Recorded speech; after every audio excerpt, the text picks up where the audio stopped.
Hello. Hello there. I'm Laura, nice to meet you. Nice to meet you too. I'm Ian. Ian. I do sound recordings in and around London for a website called the London Sound Survey. Okay, great. I would say that I'm a photographer and also take walks and take pictures whilst I'm walking. Okay, so, right. Quite similar. Well, I tend to try and get lost, but sometimes have an agenda of where I'm going, roughly. And I walk around with, I guess, the mindset of it's more important for me not to take pictures than to take pictures. So when I do take a picture, I really want it to kind of mean something. And I tend to kind of go around London or just outside of London, and predominantly, I'd say nearly all of my work is people-based. So I find people very fascinating. And sometimes it's observing people and then capturing what they're doing, and sometimes it's intervening and doing something a bit more staged. I mean, you have to obviously go up and introduce yourself to these people. I mean, Not always. What do you say though when you do that? All it comes down to is realising that we're all human. The moments that I like the most are when you expect somebody to say no, or somebody's very rude to you, or very much threatening you, and you bring that round and you actually become friends with them and you actually spend a couple of hours with them. I'm drawn to emotion. I'm drawn to anything that will capture emotion and something that people can always relate to. So if somebody perhaps is doing something that's quite family-based, or perhaps hanging up the washing, and there's a real kind of sense of environment, and there's something in the frame that draws me to it, then that would obviously enhance the picture. But for me, it's actually about the person. Yeah.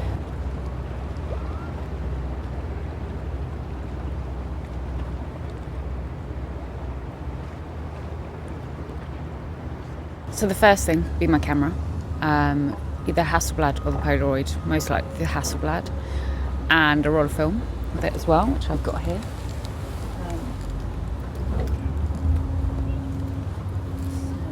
I have it in one of these lovely little cloths that are amazing at keeping it very padded. And it's kind of been hacked a little bit with hairpins and elastic bands and things like that. So that would probably be my number one choice. And I only work with natural light, so I'm not really carrying anything else apart from this and then the film, so it's okay. And I kind of wing it and just guess the exposures, really. Well, I take a bag full of things here, and I think the thing that I like using the most out of all my recording setups is this system here. It's quite a tangle of wires there. And let me show you what it's made up of. In any recording setup, the most important part of the chain is the microphone. These mics here, you can't really see them because they're swathed in a foam cover and then a fur wind cover, but they're attached to an old headphone headband using plumber's clips. And the reason for that is this is not a discrete system at all. It looks ludicrous, but you get great sound from it. You wear it like that, and your head then becomes an acoustic baffle between the two microphones. And the reason for doing that is that it creates a very lifelike sounding stereo image on playback. It can really put you in the scene, as it were, when you hear it coming back. And they're also very nice mics. They've got some people, when they're trying to describe microphones' quality, language becomes very vague. People talk about airiness and sweetness and musicality. All those terms apply to the two microphones I've got on each side of my head here. The next thing in the recording system or the recording chain is this, which I don't know if we switch it on, it lights up. That's a preamplifier and powering unit. And the last thing in the recording chain will go on the end of this lead here, and it's the recorder itself. Now, this is the smallest and the cheapest item. This is £200 only. It's what some people call a bit bucket. It's there really just to transmute analog information into digital bits. And we just plug it into the top there, switch it on at the side, like that, and we're ready to record. Well, I was quite interested there when you say you don't just go in London, you also go around it. Yeah. And that brings to mind the very useful sort of concept which has come up out of edgelands, which are those sort of liminal areas of the city. Sometimes in those places people seem a little bit freer to be themselves and to get up to noisy or interesting activities like clay pigeon shooting, turning bits of a field into a quagmire where they ride scrambler bikes around and around. And also people in those places do actually seem to be a little bit friendlier. I guess this area that we're in now is a little bit like that, although it's probably going to stop being so within the next couple of years. I would guess all this area is going to be turned into houses, and then you'll get, sound-wise, a much more monotonous kind of scene. Will it sound different to any other big residential part of London? Well, you've got the boats going along and that, I suppose, but...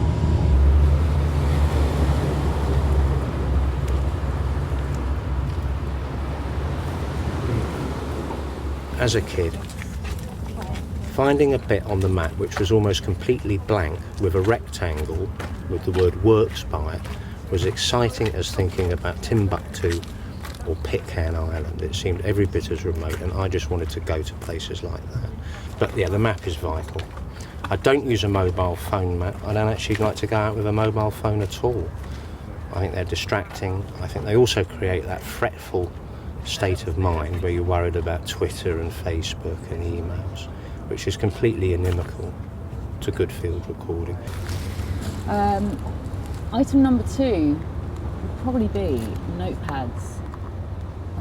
So I have various little kind of memo notepads in which I both have by my bed at home, so if I wake up and have a dream in the middle of the night or something, or have a thought and need to write it down. Also, it's just quite good on reflecting, so on the train on the way back, if I've been to a place and I don't like it or I do like it, I'll write a note about it, or if there's been moments or photographs that I couldn't take and I'd like to go back and return to them. Often when I go on these walks, I'll find an amazing location, but there'll be nobody around. And even if I stand there and wait for 20 minutes, the light might have gone or something like that. So it's just places to kind of revisit in a dream world. I think now there are times when you do know that you've nailed it, and it's a mixture of different things. Surprise, sounds which also paint something of the space, the layout of the surroundings. And when you're recording in stereo, that's quite an important concern. Something which is also sounds atmospheric or moody, which you might expect perhaps to hear as part of a film soundtrack. Almost like it's a heightened or almost like a caricature version of what you'd expect to find in that particular place. For example, you've got tunnels under Waterloo Station, which are quite interesting environments, but a lot of the time not much really happens under them. What you want is for somebody to come along and start whistling, or bored youth to kick a can along, something to actually make that space come to life with the reverberation of the noise. And that sounds like, well, that's not really representative of what goes on there.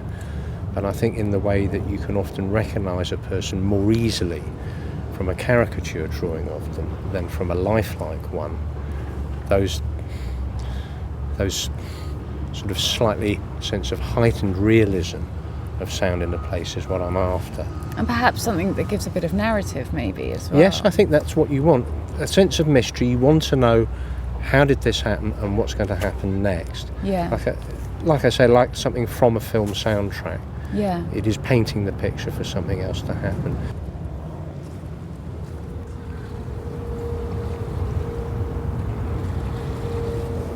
Long trips demand sustenance, so that's just a ham and cheese sandwich there. Yeah. Number 3 is kind of really lame, but Carmex, just kind of in a really girly way. Carmex basically. I can't live without it. I think there's one last item which I've got to show you, which is very important for the extended field recording trip. This might seem a bit flippant, it's bog roll. And I have to tell you, this makes all the difference between an enjoyable and a humiliating day out. When do you know when you've got a good picture, or when do you know you've got a good sound? I mean, for me, I don't. But one thing that I do, I guess, hold close and I really kind of enjoy is when you depart from a moment of taking a picture, when you feel there was an emotional connection. Yeah. Whether it was with the moment that occurred or the person that you were photographing.